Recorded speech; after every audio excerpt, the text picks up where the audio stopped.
السلام علیکم ورحمۃ اللہ وبرکاتہ۔ آج مجھے ترجمہ قرآن اکیڈمی کی جانب سے جو ٹاپک ملا ہے، جو لیکچر ملا ہے، اس کا موضوع ہے زیونزم مومنٹ، تحریک صہیونیت۔ اس تحریک کو سمجھنے کے لیے ہم نے اس کے بیک گراؤنڈ پہ جانا ہے، اس کا پس منظر دیکھنا ہے۔ اس مومنٹ کا جو تعلق ہے وہ یہودی مذہب کے ساتھ، یہودیت کے ساتھ۔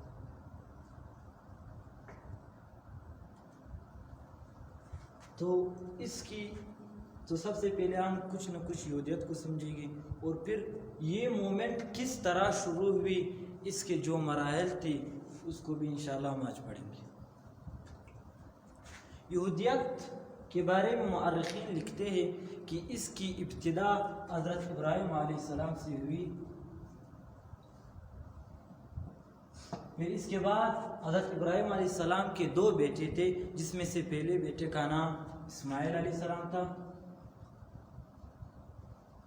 اور دوسرے بیٹے کا نام اسحاق علیہ السلام تھا۔ آگے جا کر اسحاق علیہ السلام کے پھر دو بیٹے تھے، جس میں سے ایک کا نام یسوع تھا اور دوسرے کا نام تھا یعقوب علیہ السلام۔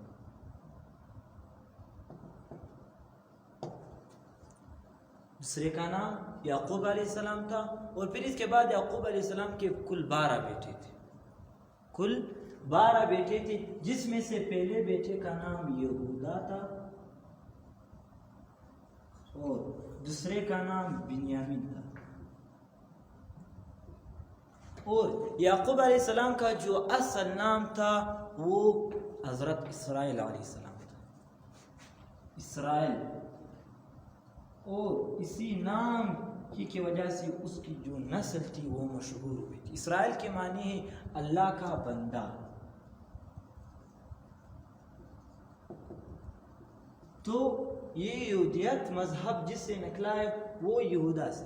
وہ کس طرح کہ یہ یہودا کا جو نسل تھا وہ فلسطین کے ایک حصے میں کچھ مشہور ہوا، کچھ خوب پھولا پھلا، اور یہاں تک کہ اس حصے کا نام یہودا پڑ گیا، اور ہمیشہ اور اسی طرح آہستہ آہستہ یہ نام غالب آتا ہوا اس سے ایک مذہب بن گئی جسے یہودیت کہا گیا، اور یہ مذہب یہودیت کے نام سے پھر دنیا میں مشہور ہے۔ یہ تھی یہودیت کی کچھ تعریف۔ اس کے بعد یہ یہودیت ایسا مذہب ہے جس میں اللہ تعالیٰ کی خالص توحید کا حکم دیا جاتا ہے۔ سب سے پہلے اس مذہب نے اللہ تعالیٰ کی جو وحدانیت ہے اس کے بارے میں حکم دیا، یعنی اس کے بارے میں لوگوں کو تبلیغ دی، اللہ کی وحدانیت کے بارے میں۔ اور یہ جو مذہب ہے اس کی ابتدا حضرت ابراہیم علیہ السلام نے کی تھی، اور یہ مذہب دنیا کا قدیم ترین مذہب ہے، الہامی مذہب، دنیا کا قدیم ترین مذہب ہے۔ یہاں پر آج کل یہ مذہب جن مذاہب کی وجہ سے کھڑا ہے وہ اسلام اور عیسائیت کی وجہ سے، یعنی اس کا جو پیشرو مذاہب ہے وہ اسلام اور عیسائیت ہے۔ اس کے بارے میں ایک کتاب میں لکھا جاتا ہے The Religions of Modern Worlds۔ ان میں لکھا جاتا ہے کہ یہ یہودیت جو ہے یہ اس کا اعتقاد ایک یہود قوم کرتی ہے، یہود قوم کرتی ہے، جو جنگ عظیم اول سے ان یہودیوں کی تعداد، ایک چھوٹی قوم ہے، ان کی تعداد دنیا میں، یعنی جنگ عظیم اول سے پہلے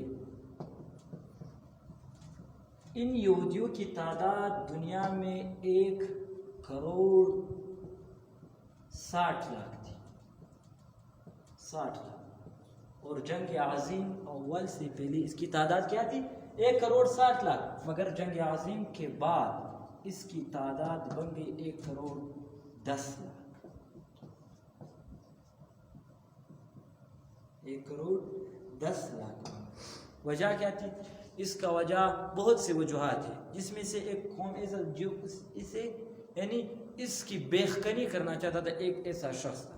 ٹھیک ہے، یہاں پر ہٹلر کی بات نہیں آتی، وہ بعد میں آتا ہے جنگ عظیم دوم کے بعد. ٹھیک ہے، تو یہاں پر اس کے بعد دین یہود کی اس کی جو تعریف ہے، یہ تو اس کا پس منظر کہ یہودیت کی ابتدا کیسی ہوئی اور پھر اس کے عقائد کیا، اس یہودیت کی تعریف کیا. یہاں پر میں نے اس یہودیت کا تعریف کچھ اس طرح ہے، یعنی یہودیت وہ مذہب ہے جس میں صرف ایک خدا پر ایمان کے ساتھ ایک نسل کی برتری و عظمت کا بھی عقیدہ بھی داخل ہے.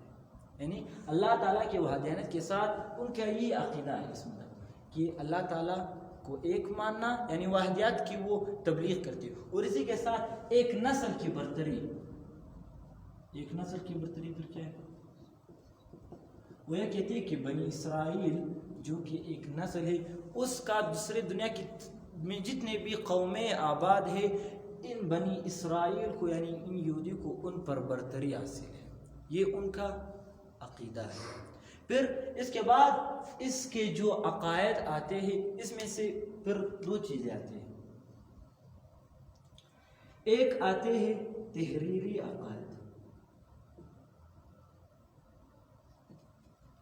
تحریری عقائد کے بارے میں مؤرخین لکھتے ہیں کہ یہ جو تحریری عقائد ہیں ان یہودیوں کی یا بنی اسرائیلوں کی، وہ جب اللہ تعالیٰ نے کوئی طور پر حضرت موسیٰ علیہ السلام کو یعنی وہ 40 تختے دیے، جہاں پر جس کے لیے حضرت موسیٰ علیہ السلام نے کوئی طور پر 40 دن بھی گزارے وہاں پر یہ.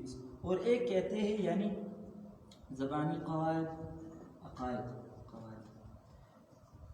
اس کے بارے میں مؤرخین لکھتے ہیں کہ یہ ان کی وہ عقائد ہے جو کوئی سینا پر حضرت موسیٰ علیہ السلام کو الہام ہوئے تھے. زبانی تحریر ان کو کہا جاتا ہے. اور آج کل اس کے بارے میں مؤرخین لکھتے ہیں کہ یہ بعد میں ان پہ بہت رد و بدل کی گئی، تو ان مذہب کے جو پیشرو تھے انہوں نے خود اپنے آپ سے یہ چیزیں لکھ لی، اور یعنی یہ زبانی عقائد پھر اس کے بعد بہت یہ منسوخ ہو گئی. ان لوگوں نے یہودیت کے جو مذہب کے جو پیشرو تھے انہوں نے اپنے آپ سے یہ چیزیں لکھی. پھر اس کے بعد آتا ہے کہ یہ جو مذہب ہے اس کے لیے یعنی اس کا جو یہودیت یعنی بنی اسرائیل کا جو آبائی وطن تھا وہ کہا تھا. اس کے بارے میں مؤرخین لکھتے ہیں کہ ان یہودیوں کی جو یعنی وہ تو میں نے بتا دی آبائی وطن ان لوگوں کی کیا تھی. مؤرخین کا ان میں بہت اختلاف ہے. کچھ کہتے ہیں کہ یہ عراق میں تھا، اور اصل میں بہت سے مؤرخین کا یہ کہتے ہیں کہ ان بنی اسرائیل کا جو آبائی وطن تھا وہ عراق تھا، اور وہاں پر بابل کے ایک شہر، بابل کا ایک شہر تھا. بابل ایک یعنی قدیم ترین شہر ہے دنیا میں. بابل ایک شہر کا نام ہے جو دنیا کا قدیم ترین شہر ہے. یعنی یہ جو لوگ تھے وہ کہاں رہتے تھے؟ عراق میں. اور پھر عراق کے ایک شہر بابل میں ایک اور کے مقام پر رہتے تھے یہ لوگ. پھر اس کے بعد آتا ہے کہ ان اسرائیلوں کی جو آباء و اجداد تھے، اور یہ لوگ خود بھی دریا فرات کے قریب ایک ساحلی علاقے میں رہتے تھے، اور ان کی جو آباء و اجداد تھے وہ بھی دریا فرات کے قریب میں رہتے تھے. پھر بعد میں یہ ہوا کہ جب مصر میں یہ لوگ یعنی عراق سے کہاں پر گئے؟ عراق میں یہ لوگ. پھر یہ عراق سے شام اور فلسطین کی طرف چلے گئے. عراق سے شام اور فلسطین کی طرف چلے گئے اور وہاں پر پھیل گئے ایک قسم سے.